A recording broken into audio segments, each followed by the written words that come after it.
Tell us about the run-up to this season and why it's such a landmark achievement for you. This season, I had the main focus of getting onto the lead team.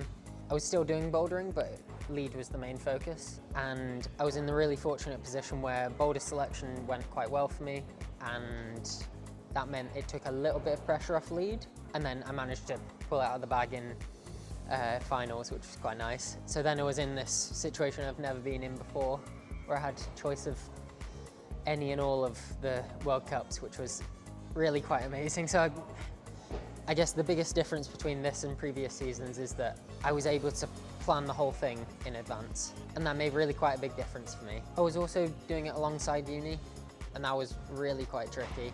And I think balancing all of that was really quite tricky. Some people are just amazing and somehow manage it. For me, I wasn't able to quite do as well quite do as much training or uni work as I'd like, and balancing that with friendships and relationships as well. It's a lot. So yeah, I felt quite stretched in a lot of different directions. So yeah, it meant that getting onto both teams was a big thing for me. What was your highlight of the season so far? I think one of the biggest for me was in lead in Wujiang, like right near the start of the season. One of the qualifier routes, I just managed to have a great fight. And it was kind of the perfect scenario for lead climbing. You just want to be able to get to a decent point and then fight as hard as you can for as long as you can. And it ticked off straight away one of my main goals, which was to get up to the head wall. And I did maybe 4 moves that I just didn't really think I had in me, but somehow just kept going, and that was pretty good for me. What was your biggest challenge of the season? So I think definitely getting into the right mental state for me was really tricky this season. Previously, I've been a bit too excited and hyped up. I needed to bring that down a bit and use whatever meditation for that, and that was kind of okay.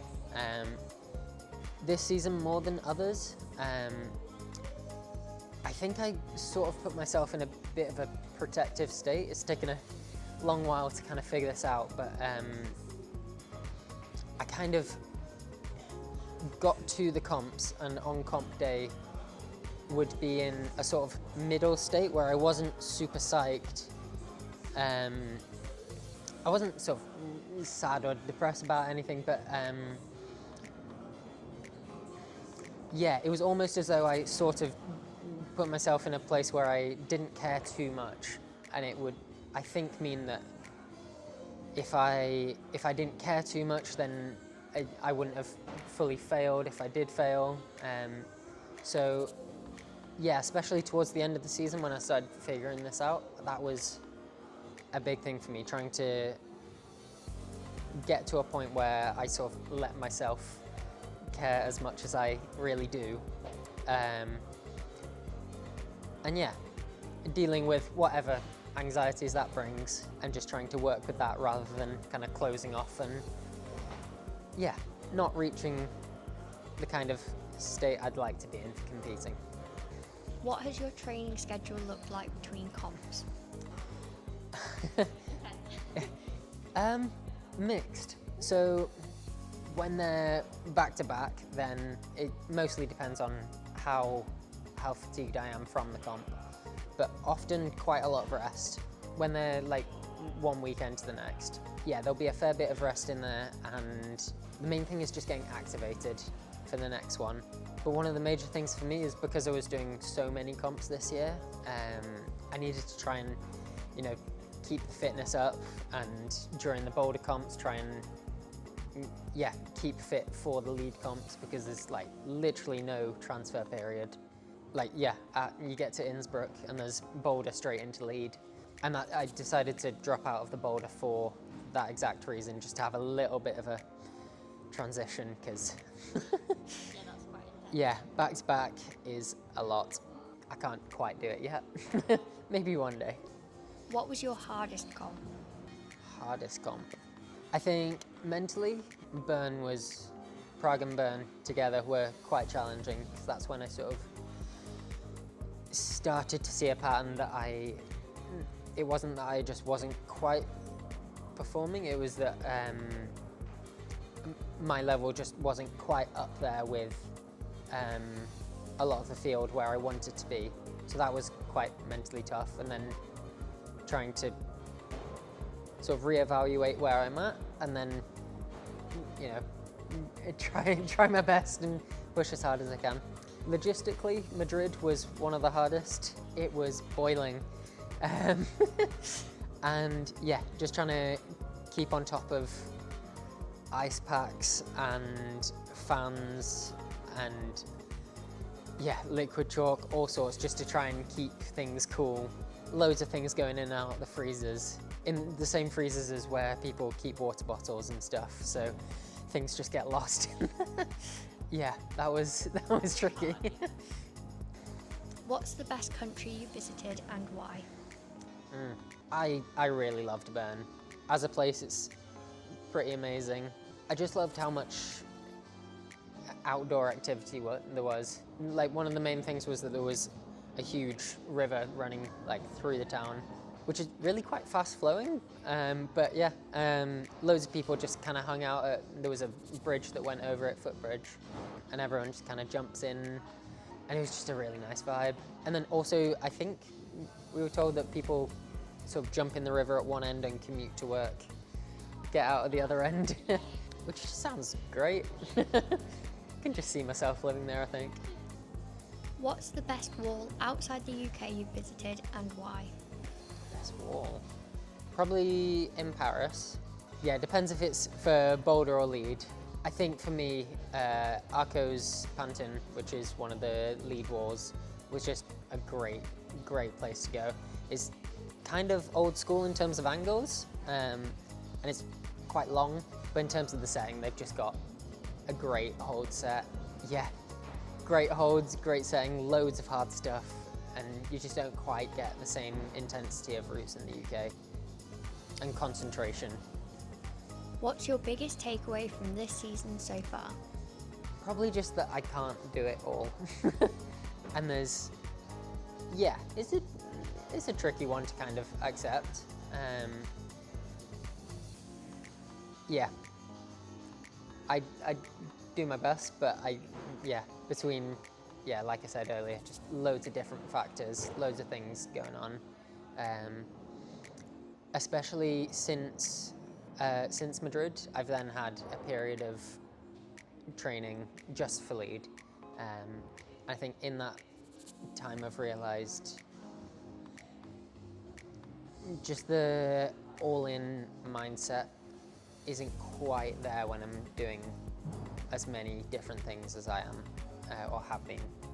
And yeah, a lot of people are sort of getting pushed into lead or boulder split now because they're split in the Olympics, which just means the field's getting stronger and stronger and deeper. And yeah, it's pretty amazing to see everyone kind of doing more of what they love rather than being forced into doing a bit of everything. And yeah, it's tricky because I love both, but yeah, starting to realise that I need to pick a side. I mean, I think you can get a long way doing both. I think they supplement each other really well. And for me, I love the training of being a combined athlete. That is, I think, the ideal for me. And you can get a long way, especially nationally. You can do both for sure. Just when you're against literally the best in the world, it's better if you're all in on one, I think. The season is not quite over. What's coming up? So I've got the final World Cup of the year, which is Koper in Slovenia. I went once a couple of years ago and just loved it. So that was a definite for me on the calendar. Yeah, I'm really looking forward to it. I've been much more all in on just lead lately and feeling in much better shape. Yeah, mentally I'm much more focused for it. I'm really quite excited. What are your plans after the comp season ends? Any big winter projects? I think, so definitely some rock, for sure. Whether that's potentially going back to Margalef, there's a project I was on, well, a project for me last year called Wild West, which I didn't quite get finished off. So potentially go back for that. I'd love to do some British bouldering, because I say it every year and then never do. Potentially Isles of Wonder or High Fidelity at Cayley. There's also what I believe is a project just to the left of High Fidelity, which me and a friend looked at a couple of years ago, and just looks insane. Like, no idea if it'd be possible, but yeah, it's exciting. It looks considerably harder than High Fidelity and is on the same boulder.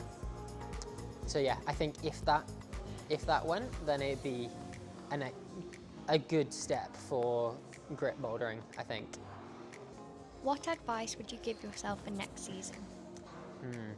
This year I was doing a lot of comps, and that was a great experience in itself, and I don't regret doing that.